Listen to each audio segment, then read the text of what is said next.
My GF cheated. I never let her forget. Part 2. Part 2. The revenge. So this is one of those revenge stories where it was only half planned. I knew I wanted to get revenge on Lisa for hurting me so much. But I kind of just improvised as opportunities came up. My original kind spirit had died at my birthday on that chair. All my morals went out the window. I never cheated in relationships, therefore I believed I would never get cheated on. I realize now how dumb that is, but that's what I thought at the time. I didn't care what collateral damage I caused as long as my mission to hurt Lisa as much as possible was accomplished. So continued every day of my life with this new selfish mindset. I was sitting at my computer later that next week skimming Facebook when I saw the profile of one of her track teammates on my feed. That's when I had my first vengeful idea. I decided I was going to attempt to get her teammates to bite the bait that I was about to cast out into the water. Though I didn't have proof she hooked up with my teammates, she was clearly trying to hide conversations between them. So I was going to see how many people who are close to here I could passionately hug. Luckily I had more options than she had when cheating on me. A women's track team is much larger than a men's basketball team. Also much better looking. Lisa's teammate I originally spotted on my Facebook had a boyfriend, but I thought, clearly everyone cheats, let's see if it's true. I proceed to do the little flirty social media dance with her. You know, the one where I like a couple of her photos, she likes a couple of mine back. I shoot her a message and bam. She's at my house in my bed about a week later. I proceed to do something similar to other teammates of hers. All on her 4x4 relay team. Coincidentally, 2 of the 3 girls I passionately hugged had boyfriends and subsequently cheated on them with me, which gave me some real mixed emotions. It stroked my broken ego and also made me bitter and sad. Giving me one of those women ain't asset. None of them are loyal attitudes. This is such a typical story of while fighting monsters I became a monster. This actually became my go-to strategy because it accomplished 2 things in my ducked-up mind. It exposed a cheater, but more importantly, if they were willing to cheat on their boyfriends they would be more secretive about it, which meant the drama that would ensue when it came out would be elevated, and B, it made me feel better about Lisa cheating because it proved it wasn't me that was the problem. It was women that were the problem.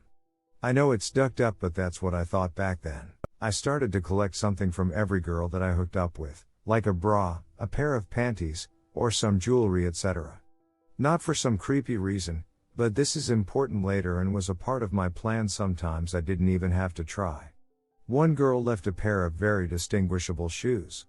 I knew Lisa would know whose shoes they were. They belonged to the girl that Lisa's ex-boyfriend rebounded with after Lisa and him broke up, which highly upset her because it was her friend. Now it would upset her more because that same girl slept with both of her ex-boyfriends. I especially tried to collect items if it was something that I knew Lisa could distinguish, like a sweater from the women's track team with her teammate's name on it. After some time I had collected a boatload of it. After a couple months or so, one of Lisa's teammates' boyfriends found out about me and his girlfriend, and it started a big, beautiful, dramatic explosion of series of events with her and her teammates.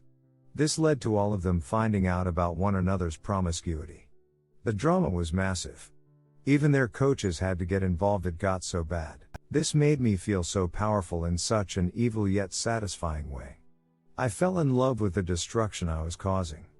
The most awesome part about all of it was that same week, the athletics PR team had put massive posters of me all over campus promoting the next game.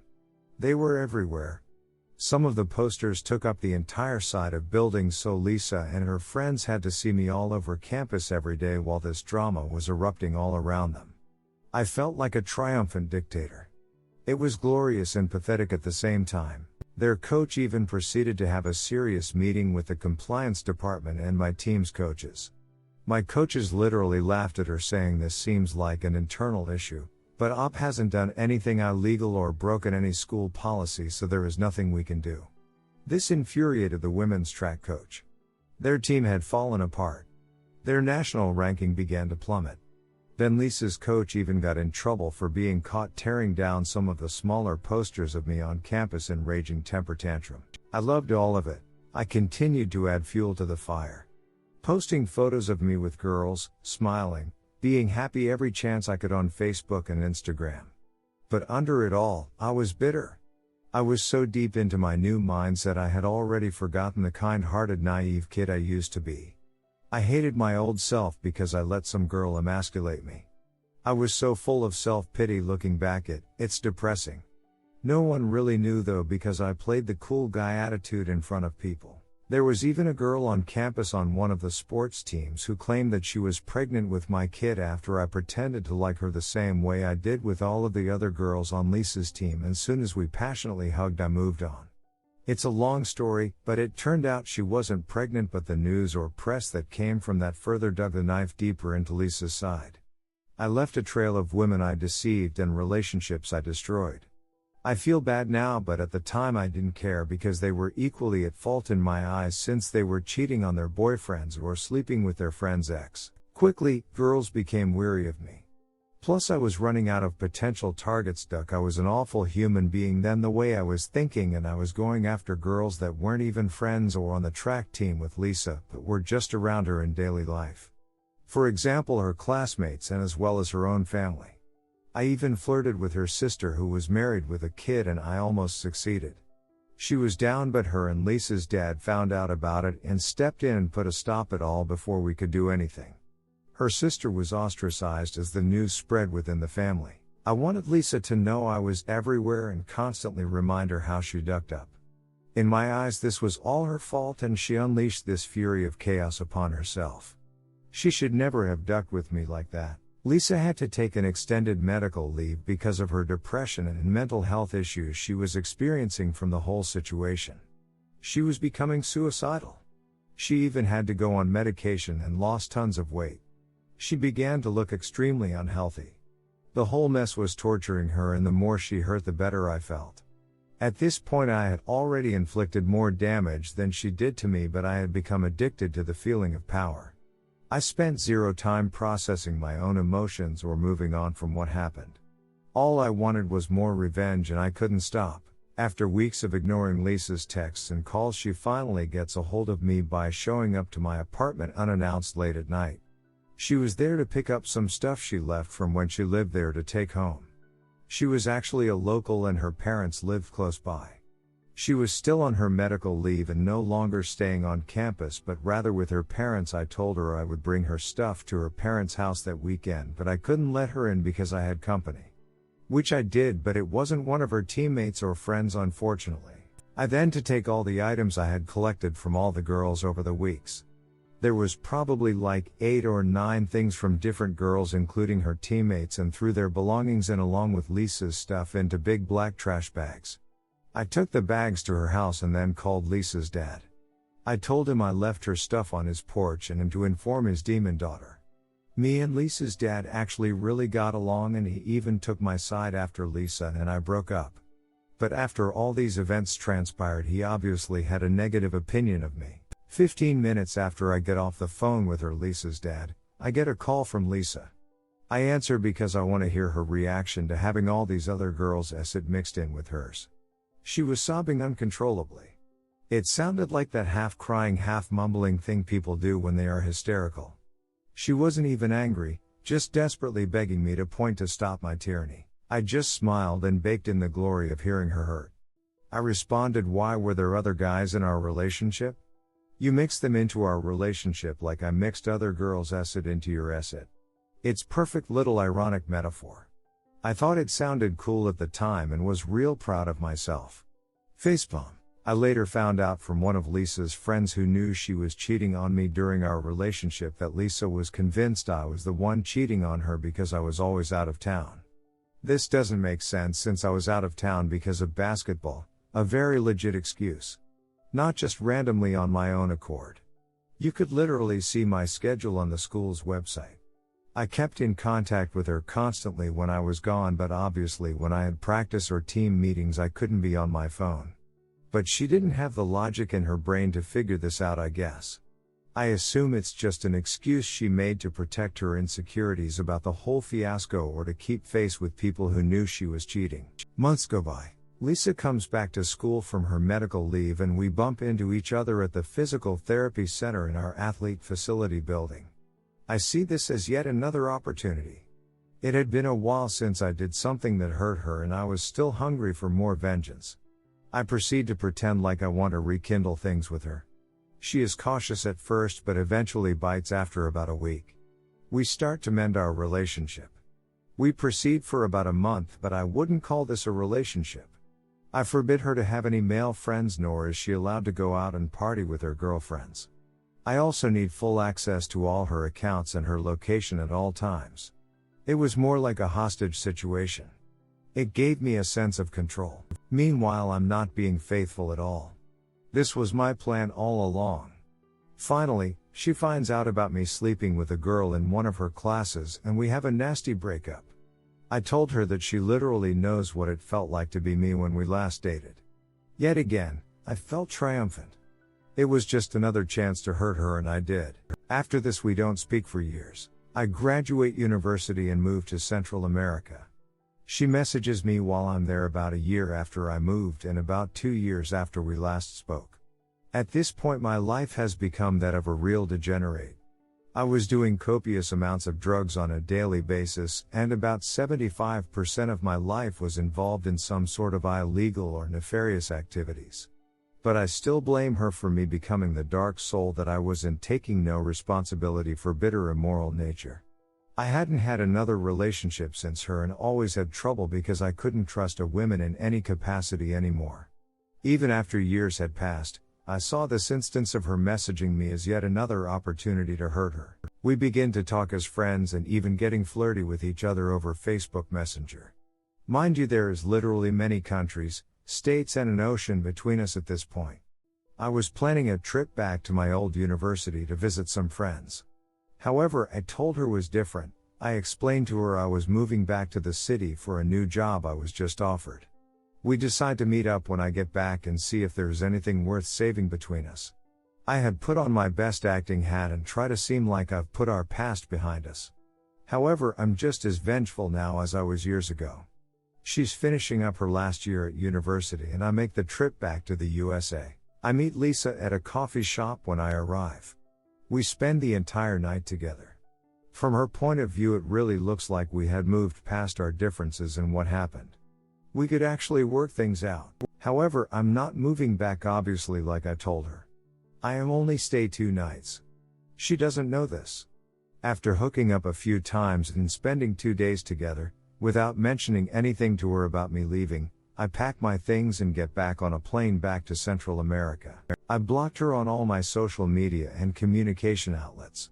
This time I could only fantasize about what happened to her when I disappeared after she thought I had moved back and supposedly was ready to give our relationship another try. This time, however, it wasn't as satisfying as my previous plots of revenge. My drug habit and lifestyle only got worse every year. 3 years later I was hospitalized and almost died because of my extended drug use. I was never sober a full 24 hours after that day that went through that ducking period calendar. Looking back, as much pain as I might have caused her with my vengeful life, my new identity that consumed my old one was so tainted with a dark spirit at heart. I think I honestly did more harm to myself with my actions and led me to down the road where I had no morals anymore. Though I spent the entirety of this story telling everyone of how I kept getting revenge at my ex for cheating on me, as satisfying as it was, I wish I would have spent an equal amount of energy healing myself from the incident. If anyone reading this is experiencing the pain that comes with cheating, a good revenge story can bring you some satisfaction, but I hope you don't make the same mistake I did. Rather spend more time healing yourself from the hurt and moving past it. The revenge won't heal you.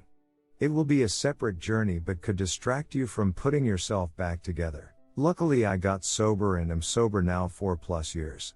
I even had another girlfriend of 2 years cheat on me before I got sober, but this time I didn't take revenge. I spent my time healing.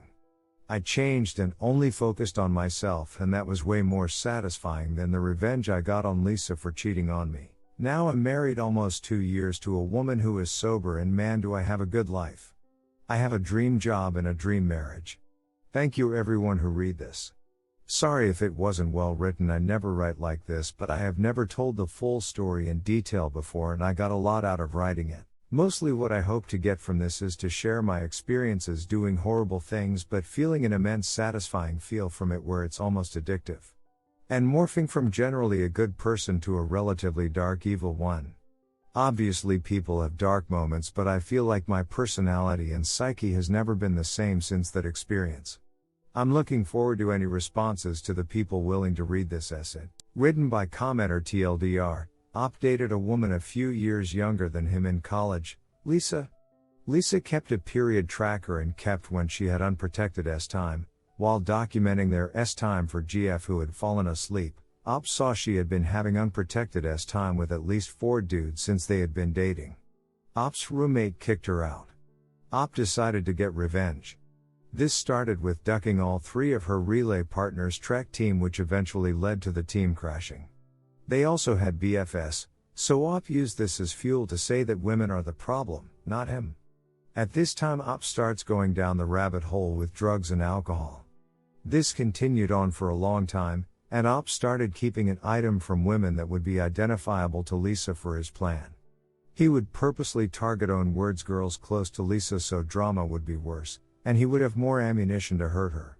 Lisa took a mental health break from depression, and came to Op's house asking for her stuff back. He brought it to her parents and put all the items he had been collecting. She called him crying and he reveled in it. Months later, they run into each other at PT and he convinces her to give it another shot, knowing it's a game. Knowingly holds her hostage, no guy friends, no parties, no going out, all while cheating. They eventually break up. Years later, Op is contacted by Lisa and says Hess moving back to their country for a job. IRL Hess going for a 2-day visit and basically catfishes her into trying to date him again. They meet up and hang out the whole time. He then packs up and leaves without a word to hurt her again. After this Op goes down a bad road with drugs and alcohol, ends up in the hospital, and has another GF cheat on him. He did not take revenge on her. Op is now married, and has a good job and has presumably been clean. He is also aware of how toxic it all is. I think that's everything. Edit 1, hey everyone, it's been a little over 100 days since I posted this and I've been pretty much astonished at the number of people who read this. I appreciate all the comments even though it was a real mixed bag of responses. It's kinda spread to Facebook and YouTube etc. and it's real interesting how different the sentiment is on each of those platforms. One of the most common questions I've been getting is, have you apologized or talked to Lisa since the events in this story? The answer is no. Not yet. I am planning on it though. She's on a long list of amends I have been making for years. It looks like he'll be back in her city sometime next year. And I'll reach out to her then. I know a lot of you are telling me not to, but I have spoken to my sponsor, my therapist, and mentors about this, and the decision is to apologize for my actions, and I agree it needs to be done. Also a lot of comments where people are completely missing the point of narrative of the story and feel the need to try and be my therapist or something and tell how I should have done this or that almost decade ago, which was not the point.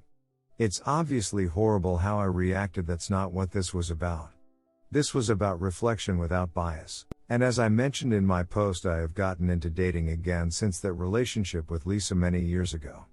And most of my girlfriends and relationships after Lisa were good, but with one of them I got cheated again in an even more horrific way. And was significantly more traumatizing than this story I wrote with Lisa, but I had learned from the experience with Lisa and rather didn't take revenge and just walked away. That's when I finally got sober and it led to the life I have now. And I'm considering writing post illustrating that story because I actually end up doing the healthier thing even though I was hurt even more than with Lisa. The thing that totally shocked me and honestly filled my heart with empathy is the sheer number of men who reached out to me on here sharing their own stories of infidelity and drug abuse, either asking for advice or just to share their own emotions and stories, and I felt connected to people dealing with the things I did back then, and it was so fulfilling to have the opportunity to help these men deal with their trauma in healthier ways than I originally did. But thank you all for your responses as much as they vary. But generally I think all arguments made below have an element of truth.